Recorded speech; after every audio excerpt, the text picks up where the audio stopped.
Hey, nice Atypical Daydream t-shirt. Thanks. It's my favorite podcast. Mine too. But where can I get a t-shirt? It's easy. The link is in the show notes. That is easy. I'm gonna go get one right now. That's a great idea. Thanks. Bye. You bet. Stay cool. So I booked a flight to Kolkata, and I think I entered on the day of my visa, and I think I left on the day of my visa. The day my visa expired. And in between that time was this kind of transformation where I never went back to London to work. And I went on a completely different path.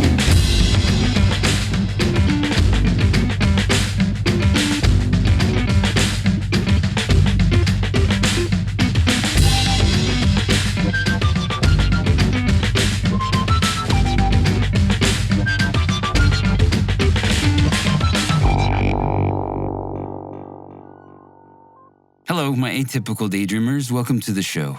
My guest today is James Harper. Now, I believe the cornerstone of any great origin story is rejecting the status quo and instead pursuing what truly works. Today, James takes us on the road less traveled, biking through India, where he discovers his true north.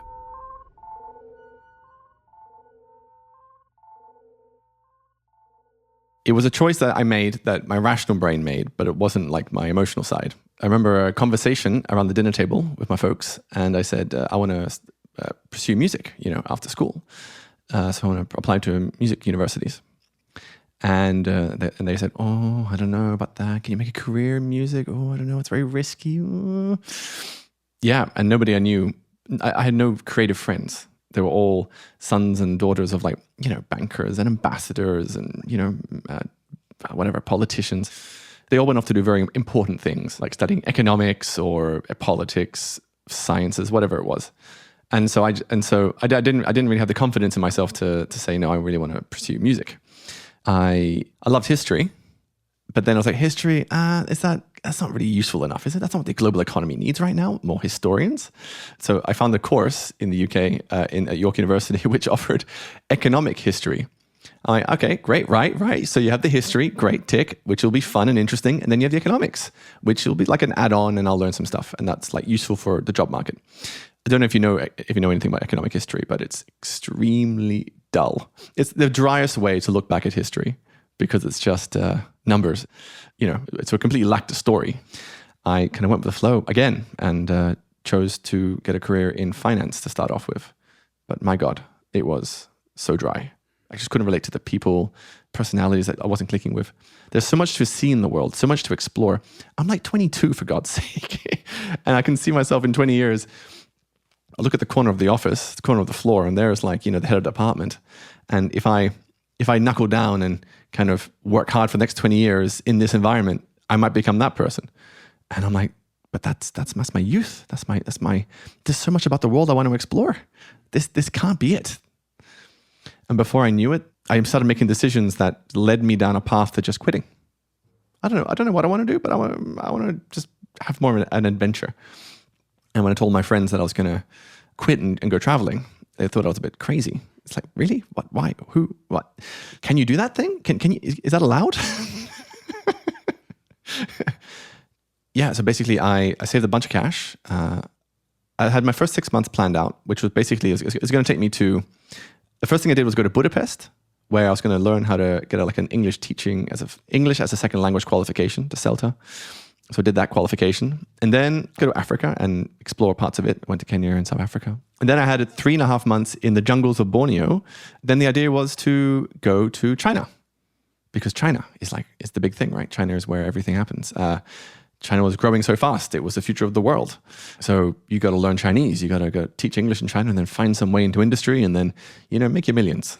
Got to the end of the year. And then the moment came to hop on a flight to China. And something about it just wasn't pulling me there anymore. After 6 months on the road, it just wasn't pulling me. But my brother at the time was traveling through India. He and I weren't very close anymore. In fact, we hadn't really been close since we were 10. Although we grew up together. We're very different people. He's very spiritual, very intuitive, kind of driven by the heart. And I'm very much like the opposite of that. I'm very logical and strategic. But it was this opportunity where we were both young adults, just to both be in the same place in a different part of the world. So, and he was in India, just across the border. I was like, well, maybe this is a sign. China can wait a little bit. And so, so I booked a flight to Kolkata, and I think I entered on the day of my visa, and I think I left on the day of my visa. The day my visa expired. And in between that time was this kind of transformation where I never went back to London to work, and I went on a completely different path.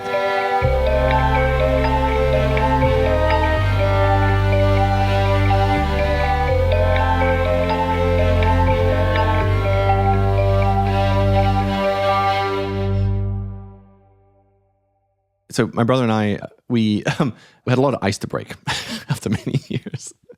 So it took many, many conversations before we were finally like just kind of somewhat just loose and comfortable around each other. We had gone to Nepal, actually, and as we were walking around, I came across a traveler who had this motorcycle, like a Royal Enfield. It's a British motorcycle made in the 1950s in this very kind of distinctive style. It's kind of like the British version of a Harley Davidson.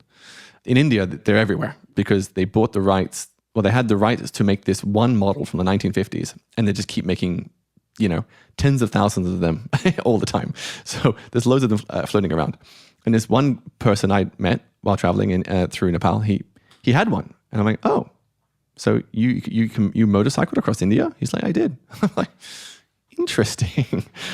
And a challenge emerged. Well, could I get a motorcycle and survive India on a motorcycle? And for context, I've never ridden a motorcycle. I didn't have a license, but it's India. Come on, it's part of the fun. We'll make it work. So made my way down to Delhi, and I stayed in a god awful, just a horrendous part of town called Paharganj. I went down to the one area. There's like a center of Delhi where it's just full of like motorcycle vendors. I had no idea how these bloody things worked.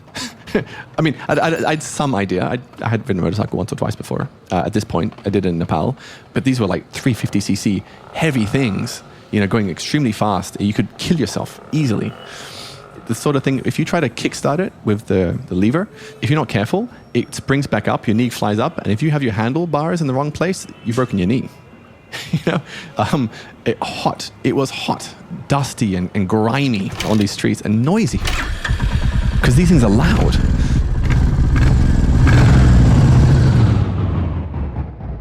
I basically learned how to ride an Enfield by just trialing them out, from these different dealers. When I first did it, there was a crowd. There's always a crowd around you as a kind of Westerner in India. So they taught me the basics on how to operate this thing. And I paid money for it, like $600, $700, $800. Like it wasn't that much. Off I went on what would become a 3-month journey from Delhi all the way down to Chennai. I think it was like well over 1,000 kilometers on a level of infrastructure, which back then in 2014, like it's not like India today where you have highways and stuff. It was rough. Yeah, so there was time I almost died. Because, I was motorcycling in Rajasthan. It was a very narrow highway. There's sand on either side. It's a sandy state. 2 trucks coming towards me. And what was happening was that a big truck was overtaking another big truck. These trucks are incredibly slow, right? So it's going to take maybe 2 minutes for this truck to overtake this other truck. But I was in my lane, right? I'm listening to this podcast anyway by this French guy droning on. And so the truck flashes the lights. It's getting closer. I'm like, but yeah, dude, I'm not moving. So get out of the way. He flashes again. I'm like, and this time we're getting really close. And then I'm like, and then at one point it hits me. It's like, oh shit. The rules of the road in India are that the biggest vehicle sets the rules. And I was a motorcycle against a truck. So slam on the brake as hard as I can. I hurl the bike into the sand.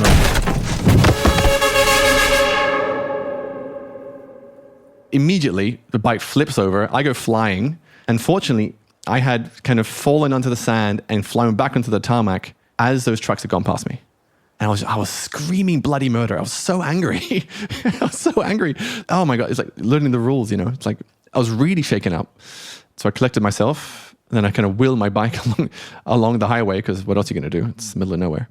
I found this one guy who was repairing his truck underneath, And I said, excuse me, can you please help me? My bike's fucked. And he said, sure. He got out this kind of like metal rod. And he kind of prized it around, hit a couple of things, ching, ching, ching. There, working again. And he's like, I'm like, oh my God, how much do I owe you? He's like, he said like 70 cents. I'm like, here, take more. So I got back on the bike, and it was really scary actually, because literally like almost an hour later, I came across a scene. Every time you see a group of people on the roads of India, you know something's gone down, something bad's gone down. And yeah, they come off their vehicle and they'll splatter across the road. And I'm like, fuck, that could have been me an hour ago.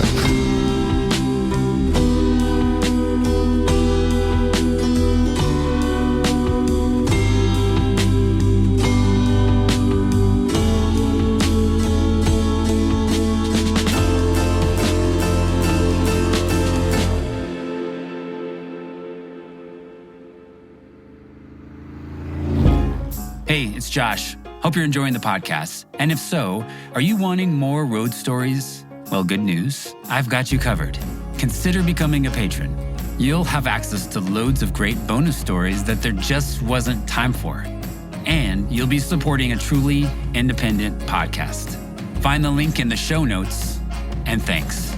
Now back to the show.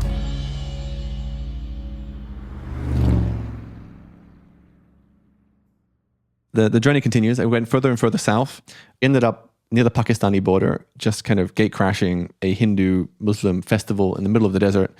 And I became the guest of honor, bestowing gifts and kind of hats and whatever to these extraordinary tabla players.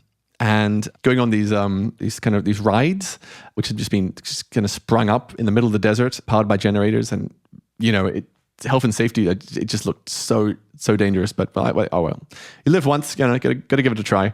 As I made my way further south, I ended up on a Bollywood film set because that's what you do.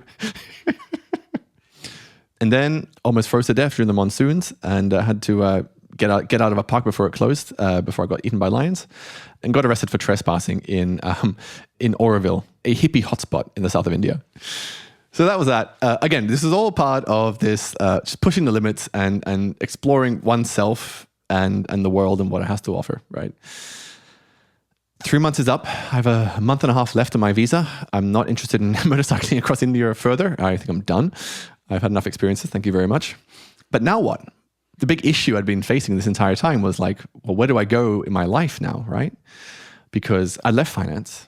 I thought I was still going to go back into finance. I didn't want to start work and have a new career immediately, but I needed to at least have a direction. But I couldn't really figure it out in me. I had many different competing things. And then this crazy idea popped up. It's like, well, maybe I should just give coffee a bash. The coffee industry. But what a ridiculous idea that is. Coffee. Back in London, coffee was the thing that gave me so much joy. Any opportunity I could, I'd go down and I'd go to all the specialty coffee cafes that were popping up around London.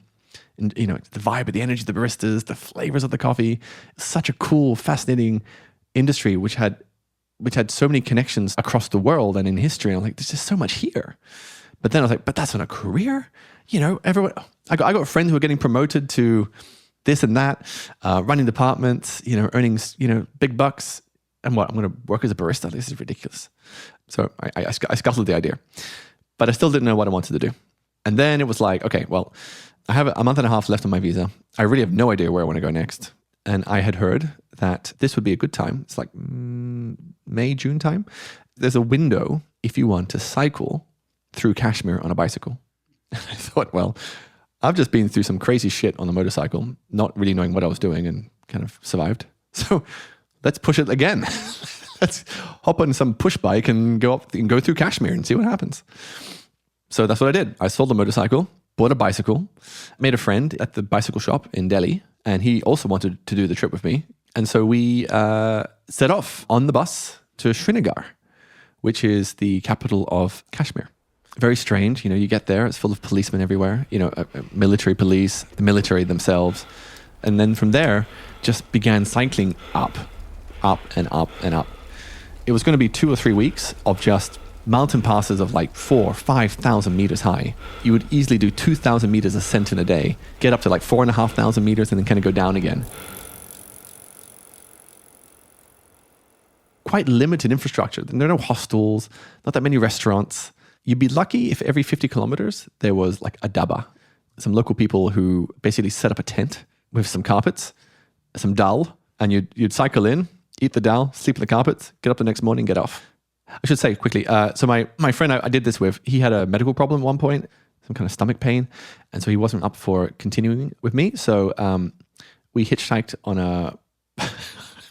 a filthy truck covered in goat's milk. So this was a goat's milk delivery to a military base where we put our bikes in the back, and then they fell over and they got just kind of absorbed all this like fermenting goat milk. And the guy driving the truck, he was like super high on hashish. And at one point he was like, "Do you want to drive this truck?" So I was driving this truck, and it's like very, very, this is like a rocky road and it's a steep cutoff all the way down to the valley. Like you fall over, you're dead. There's no coming back from that. And then it's all going fine. And then there's like another truck coming along, and then it's like, oh shit, we need to kind of somehow get past each other. And so you put your wheel right on the edge of the mountain cliff, and this truck goes right on the edge on the side of the mountain, and you're still not enough space. So you're like, well, let me just give it maybe a few more inches off the edge. You just sneak past. I did that once, and I'm like, right, no more. I'm not doing that again. I'm like, you can take the reins of this. And then my Indian friend, he gave it a try. And the first thing he did was he didn't realize it was in reverse. So he slammed on the accelerator. We went backwards, and we're like, whoa, we almost fell off the cliff. Fucking put it in first gear. So at one point, I'm by myself. All this time I'd have passengers because I love having passengers. And so I was alone with my thoughts for the first time in a long time. And I'd set a deadline for myself, by the end of June, on the final day of my visa here in India, which is only like a week away, I will have figured out direction, where the hell I'm going to go in life. And so I just did a lot of thinking. It's absolutely wild because you're, huffing up this mountain. You're at 4,000 meters, you're 4,500 meters. There's so little oxygen in the air. I'm like scoffing Mars bars and nothing's happening. just no oxygen. And this entire time, there's only really two things keeping me company. I'm listening to the audiobook of Bill Bryson's A Short History of Nearly Everything. He basically shows all the ways in which the world has been destroyed up until now. And there have been many times when most of living life was just like wiped off the face of the planet. And you maybe got, if you're lucky, 5 minutes notice, and all the ways in which life can be wiped out, so it just really gave me this real sense of like, wow, the world has just been changed so much. It's so impermanent. Everything is so impermanent. At the same time, at night, I had Richard Dawkins' The God Delusion, which is a brilliant book because I was an atheist. But just to be sure, here are all the reasons why you can be pretty confident being an atheist. I'm like, yeah, this all checks out for me. So these ideas were really percolating in my head as I was ruminating on the question, where to go next? Maybe it was after the 6 months of just being disconnected from the world in which I'd come from, that kind of London finance world. Honestly, I could have been on Mars. I had no influence from that world. And at this point, the only voices in my head were basically voices of family. I can remember my grandfather. He was one of Australia's first and most successful investment bankers. He was like fighting the unions and all sorts, that kind of guy, real kind of capitalist. My dad also, he was all about free market capitalism. It's all about scale, grow, disrupt, blah, blah, blah. And so the idea of me doing something coffee related was just ridiculous in that context, like ridiculous. The more I stewed on it, cycling up there in these high altitude deserts, the more I was just like, well, this is dumb. I mean, everything here is so impermanent. These ideas that they have are so impermanent. Fine, they matter now, but they're not going to matter in 20 years. They're not going to matter in 100 years. In fact, my grandfather had passed away while I was in India. And that whole value set, to some extent, goes with him, right? So what really matters is like, well, what do I want? What do I care about? Frankly, I'm in it for this. I'm in it for the journey. I'm in it for the exploration and it being interesting and just seeing where it takes me. And I don't know how it was going to work out, but it was there while cycling. I decided, you know what? This is the moment just to give it a crack. Just see what happens. And so, yeah, I came off that mountain with a direction. The direction was coffee. Quite how and what, I wasn't quite sure where to go. That's a whole nother story, but at least I had a direction to travel in. I want to thank James for sharing his experiences. Be sure to check out his podcast, Filter Stories, a documentary podcast featuring coffee stories with an extra shot of history and science. This podcast is created and produced by me, Josh Caldwell. Music by Visual Aid, my side music project. General support and copywriting by Miranda Caldwell. And if you know someone who you think might enjoy this show, send them this episode. The support really helps. Thank you for listening, and I hope you come back next time.